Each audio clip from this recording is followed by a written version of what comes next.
ஒரு நாள் ஒரு சர்ச்சுக்கு போகும்போது ஆண்டவர் பேசினாரு, நீ ஜெபம் பண்ணது உண்மைதான், நீ ஆசைப்பட்டது உண்மைதான், நீ விருப்பப்பட்டது உண்மைதான். அந்த மாதிரி இன்னைக்கு நீ எடுத்த உடனே மாறலன்னு நினைச்சு நீ ஏன் வருத்தப்படுற?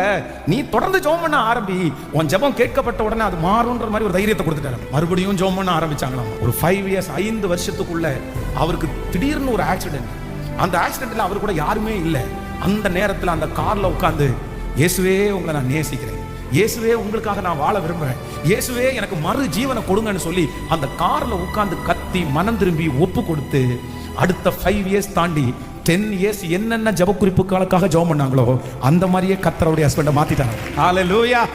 ஆண்டவரே எனக்கு ஒரு கிருபை தாங்க. நான் நினைச்சது, நான் ஆசைப்பட்டது, நான் விரும்பினது, நான் ஓடுனது என் கையில எனக்கு வாய்க்கலைன்னா கூட எனக்கு ஒரு இருதயத்தை தாங்க. நான் ஏற்றுக்கொண்டு இதுலயும் சாட்சியா நிக்கணும். பக்கத்துல கையை கொடுத்து சொல்லுங்க,